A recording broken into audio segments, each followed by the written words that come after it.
Hello friends, welcome to அபீஸ் food galley. இன்றைக்கி நம்மளோட சேனலில் ஒரு சூப்பரான ரவா ஸ்வீட் தான் பார்க்க போகிறோம். ஸோ வீடியோக்குள்ளே போகிறதுக்கு முன்னாடி நீங்கள் இன்னும் நம்ம சேனலை சப்ஸ்கிரைப் பண்ணலைன்னா சப்ஸ்கிரைப் பண்ணிவிட்டு வீடியோவை பாருங்கள். இந்த ரெசிபி செய்கிறதுக்கு பார்த்திங்கன்னா ஒரு பாத்திரம் வச்சுருக்கேன். அதில் கொஞ்சமாக நெய் சேர்த்துக்கோங்க.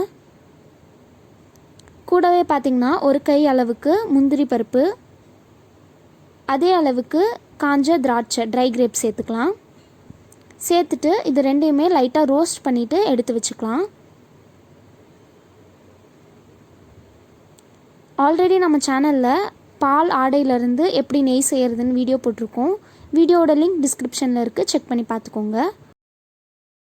முந்திரி திராட்சையெல்லாம் வறுத்துட்டு அதை தனியாக எடுத்து வச்சுருங்க. திரும்ப அதே பாத்திரத்தை நான் அடுப்பில் வச்சுருக்கேன்.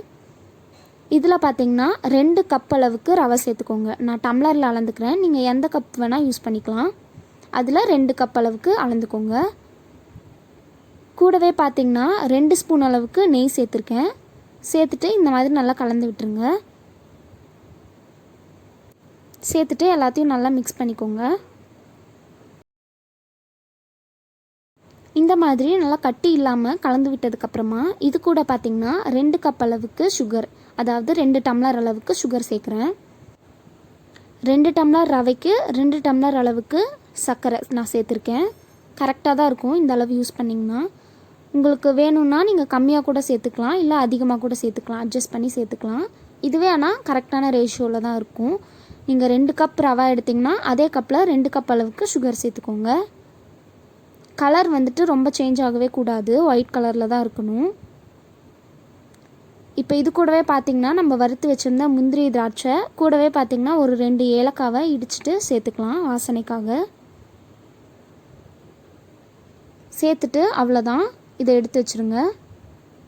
இந்த மாதிரி இது சூடாக இருக்கிறப்பவே நல்லா காய்ச்சின பாலை வந்துட்டு, நல்லா சூடாக இருக்க பாலை வந்துட்டு இது கூட கொஞ்சம் கொஞ்சமாக சேர்த்து ஃபஸ்ட்டு நல்லா கரண்டியில் மிக்ஸ் பண்ணி விட்டுருங்க. மிக்ஸ் பண்ணிவிட்டு கையில் எடுத்து இந்த மாதிரி நல்லா அழுத்தி அழுத்தி நல்லா ரவுண்டு மாதிரி பண்ணுங்கள். கையில் கொஞ்சமாக நெய் அப்ளை பண்ணிக்கோங்க. நல்லா இந்த மாதிரி எல்லா சைடும் திருப்பி திருப்பி நல்லா அழுத்தம் கொடுத்து பண்ணிங்கன்னா ஈஸியாக உங்களுக்கு நல்லா லட்டு ஷேப்பில் நல்லா ரவுண்டாக வந்துடும். பாருங்கள், இந்த மாதிரி பண்ணுங்கள். பண்ணிங்கன்னா நல்லா பர்ஃபெக்ட் ரவுண்ட் ஷேப்பில் உங்களுக்கு கிடச்சிரும். இதே மாதிரி பார்த்திங்கன்னா எல்லா மாவுலேயுமே கொஞ்சம் கொஞ்சமாக பால் சேர்த்துட்டு நீங்கள் நல்லா ரவுண்ட் ஷேப்பில் பண்ணிக்கலாம். உங்களுக்கு எவ்வளோ பால் தேவையோ சேர்த்து ஃபஸ்ட்டு கரண்டியில் நல்லா அந்த பால் கூட மிக்ஸ் பண்ணிக்கோங்க. அதுக்கப்புறமா கையில் எடுத்து நல்லா அழுத்தம் கொடுத்து பண்ணிங்கன்னா உங்களுக்கு ஈஸியாக ரெடி ஆகிடும் இந்த ஸ்வீட். கொஞ்சம் கை வலிக்கிற மாதிரி தான் இருக்கும், நீங்கள் ஈஸியாக செஞ்சிடலாம்னா. நான் போட்ட இந்த 2 டம்ளர் அளவுக்கு பார்த்திங்கன்னா ஒரு 20லேருந்து 25 லட்டு வரைக்கும் வந்தது. அதுக்கேற்ற மாதிரி நீங்கள் உங்களுக்கு எவ்வளோ வேணுமோ அவ்வளோ ரவா அப்புறம் சுகர் போட்டு செஞ்சுக்கோங்க. அவ்வளோதான், நம்மளோட டேஸ்டியான ரவா லட்டு ரெசிபி ரெடி ஆகிடுச்சு. இதை கண்டிப்பாக உங்கள் வீட்டில் ட்ரை பண்ணி பாருங்கள். ரொம்பவே ஈஸியான ஒரு ரெசிபி, பிகினர்ஸ் கூட ட்ரை பண்ணி பார்க்கலாம். இந்த ரெசிபியை ரொம்ப நல்லா வரும். ஸோ இந்த வீடியோ உங்களுக்கு பிடிச்சிருந்தா லைக் பண்ணுங்கள், உங்கள் ஃப்ரெண்ட்ஸ் கூட ஷேர் பண்ணுங்கள். மறக்காமல் அபீஸ் ஃபுட் கேலி யூடியூப் சேனலை சப்ஸ்கிரைப் பண்ணிக்கோங்க. பக்கத்தில் இருக்க பெல் ஐக்கானை ப்ரெஸ் பண்ணிடுங்க. தேங்க்ஸ் ஃபார் வாட்சிங்.